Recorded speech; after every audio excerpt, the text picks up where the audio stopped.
Барлықтарыңызға қайырлы күн достар, сіздермен оңай медицина. Бүгінгі біздің қарастыратын тақырыбымыз стенокардия.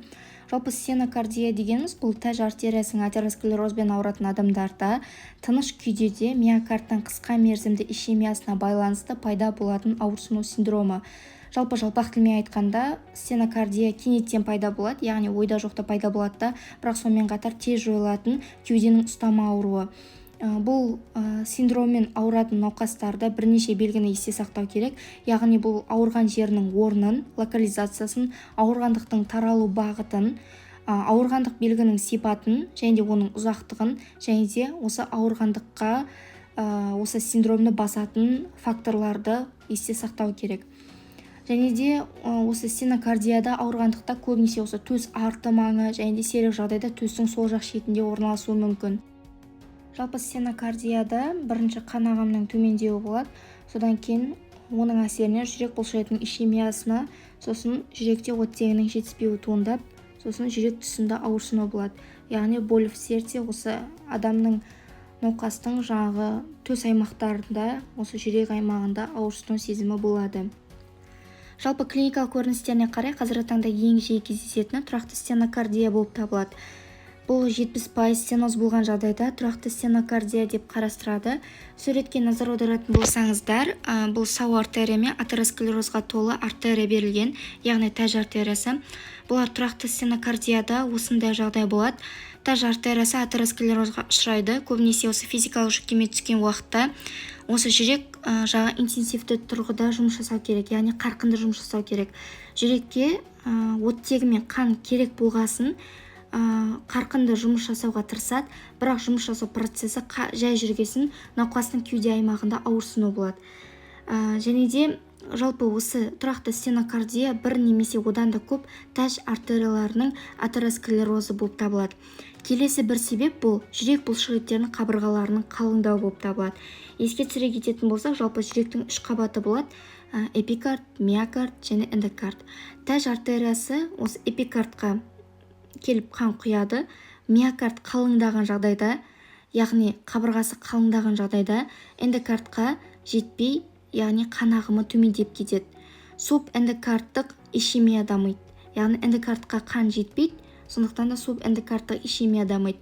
Ишемия осы аденозин мен брадикининнің жұмысын ынталандырып, осы миокардта болатын нерв талшықтары стимулдап науқасқа осы ауырсыну сезімін тудыртады. Яғни жаңа аденозин мен брадикинин нерв талшықтарын стимулдап, осы науқаста ауырсыну сезімі пайда болады. Бұл жерде жаңағы иррадиация, яғни тарау жиілігі, бұл жаңағы сол қолмен арқа, мойын ауруы мүмкін, және де кей жағдайда оң қол деген сияқты, яғни асқынған жағдайда болуы мүмкін. Сосын бұл жерде жаңағы тыныстың жеткіліксіздігі, яғни нехватка дыхания болуы мүмкін, ентігу, яғни бірте-бірте жаңағы патологиялық процестерге алып келуі мүмкін. Жалпы осы тұрақты стенокардия осы 20 минутқа дейін созылуы мүмкін, яғни 20 минуттан соң бұл жерде жаңағы стресте, жаңағы физикалық жүктемеде басылады да, жүрекке оттегі мен қан артық мөлшерде қажет болмай қалады. Яғни біз жаңа айттық, жүктеме кезінде жүрекке оттегі мен қан көп мөлшерде керек, артық дозада. Оны жасай алмағасын, осындай стенокардия, яғни осы жаңағы жүректің қысылып қалуы деген сияқты патологиялық жағдайлар орын алады. Келесі тұрақты емес стенокардия бұл атеросклерозық бляшкалардың жарылуынан пайда болады. Бұл жерде жаңағы тромб түзіледі, және де атеросклерозың үстіне бұның тромб түзілуімен сипатталады, яғни тұрақты емес стенокардия. Бұл жерде қан үйіндісі жиналады. Сосын бұл жерде тромб қан ағынының жаңағы барлық жерін емес, тек кішкентай орын қалатындай, яғни қан өте алатындай орын қалдырады. Тұрақты емес стенокардия бұл тыныш күйде де болуы мүмкін. Бұл жерде тыныш күйде болған жағдайда ауырсыну ешқашанда кетпейді. Яғни жаңа айтып кеткенде тұрақты стенокардияда тек қана жағы жүктеме, яғни физикалық жүктеме түскен кезде болады еді қой. Бұл жерде тұрақты емес стенокардияда да жаңа тыныш күйде де болуы мүмкін. Бұл жерде жаңа субэндокардиалды ишемия дамиды. Бұны негізі тез арада емдеу керек, себебі миокард инфарктісінің қауіпті факторы болып табылады. Келесі спонтанды стенокардия, яғни бұны принципиал стенокардиясы деп те атайды. Бұны жалпы тәж артериясында тегіс бұлшықеттер спазмға ұшырап кішіреюмен сипатталады. Бұл жерде жаңағы екі клиникалық көріністен бұрын жаңағы атеросклероз деген сияқты өзгерістер болмайды. Бұл жерде барлық қабат зақымдалады, яғни жаңағы эпикард, миокард, эндокард деген сияқты барлық қабат зақымдалады. Яғни бұл қалыпты жағдайдағы тәж артериясы болған жағдайда, яғни труба сияқты ғой, соның жаңағы орта жақтары спазмға, яғни қысылуынан қан өтпей қалады да, соның әсерінен жүректің барлық қабаты зақымдалады. Бұл жерде жаңағы жүктеме кезінде де және тыныш тұрғанда да орын алуы мүмкін, және қан ағымын қысып тастап, қанды өткізбеумен сипатталады. Бұны кейде жаңа трансмуральды ишемия деп те атайды. Және де бұлардың жалпы негізгі себебі белгісіз. Жалпы ұстамаға себеп болатын жағдайлардың тұрақтылығы тұрақты стенокардияны осы үлкен күш түскеннен және орташа жеңіл күш түскеннен болатын стенокардия деп бөлуге, немесе оны түскен күш деңгейіне қарап функциялық класстарға бөлуге болады. Яғни осы 4 функциялық классқа бөлген. Біріншісі бұл бірінші функциялық класс, бұл науқас адам әдетте түсетін күшті жақсы көтереді, стенокардия ұстамасы шамадан тыс күш түскенде байқалады. Және екінші функциялық класс, бұл дене қызметінің жаңағы аздап шектелу байқалады, және де стенокардия ұстамасы тегіс жермен 500 метр артық жүргенде немесе бір қабаттан артық биіктікке көтерілгенде пайда болады.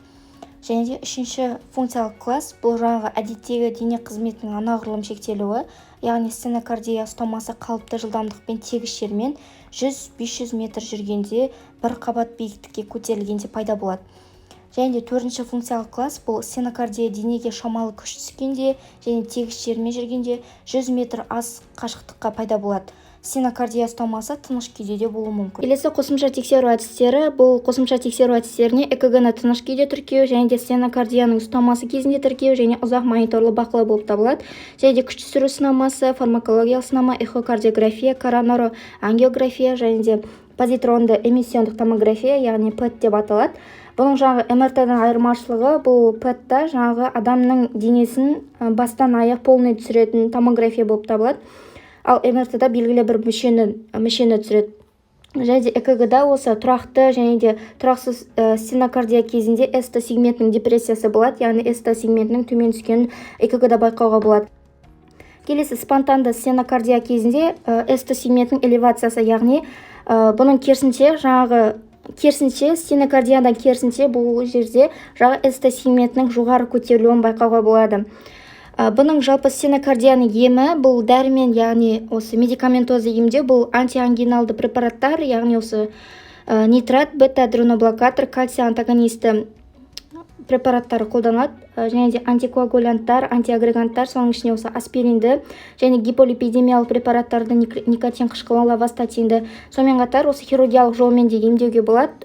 Бұл жаңағы тәж артерияларын тері арқылы транслюминалды баллонды кеңіту және де қолқа коронарлық шунт қою немесе стенд қоюмен қарастыруға болады.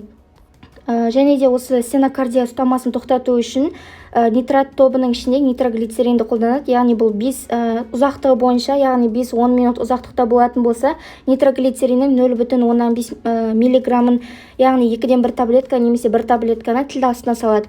Сонымен қатар нифедипинді 10 миллиграмм, яғни 1 дрожжи тіл астына 10 минутта нәтиже болмаған жағдайда, оның жаңағы промедолмен 1-2% ерітіндісіне 1 мм тері астына енгізеді. Және де осы профилактика, яғни осы ұстаманы алдын алу үшін осы 3 топтық препараттарды қолданады, яғни бұл нитраттар, бета-адреноблокатор және де кальций антагонисті. Нитраттар бұлардың жалпы әсер ету фазасына қарай тез әсер ететін және де ұзақ әсер ететін нитраттар және де трансдермалық және буккалық нитраттар қарастырылады. Тез әсер ететін нитраттарға бұлар жаңағы нитроглицерин 0,15 миллиграмм, яғни тіл астына, және де әсері ұзақ нитрат, изосорбит мононитрат, эфокс 20 миллиграмм қолданады. Трансдермалық және буккалық нитрат бұл депонит 5, депонит 10. Және де оны жақпамай түрінде, яғни жақпамай нейтрон 2%, нейтрол, нитробит, миовин препараттарын қолданады.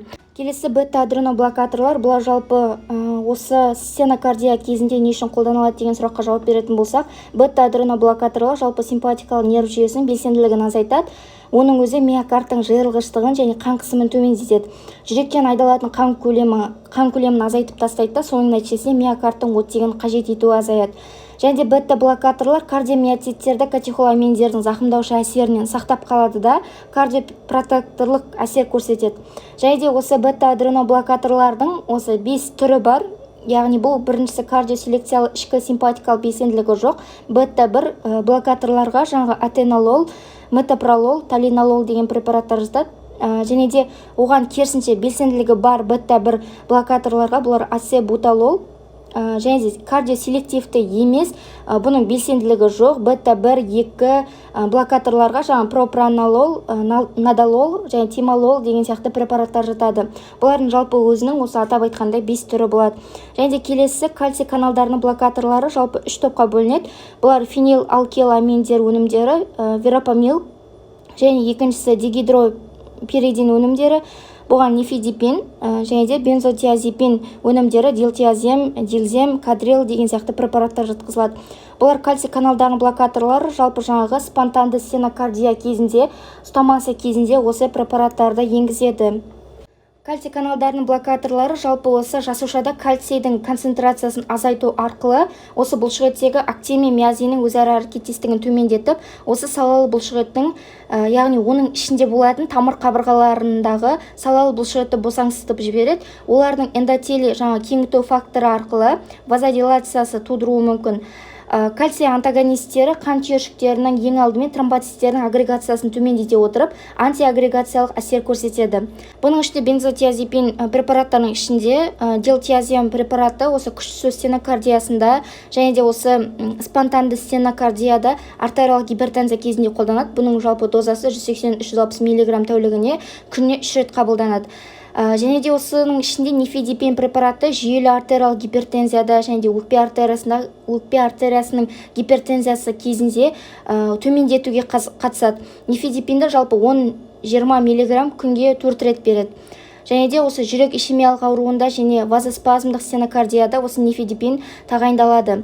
Жалпы осы кальций каналының блокаторларында ортақ жағымсыз әсерлер болады. Яғни бұл артериялық гипотензия болуы мүмкін, бет пен мойын терісінің қызаруы, бастың ауруы, және де осы сирақтың ісінуі, өткізгіштіктің бұзылуы және брадикардия деген сияқты. Брадикардия бұл жаңағы верапамил және де дилтиазем препараттарында болуы мүмкін. Сіздермен бірге болған қиын тақырыпты оңай тілмен түсіндіретін оңай медицина. Барлықтарыңызға сәттілік, оқуда жемісті болыңыздар.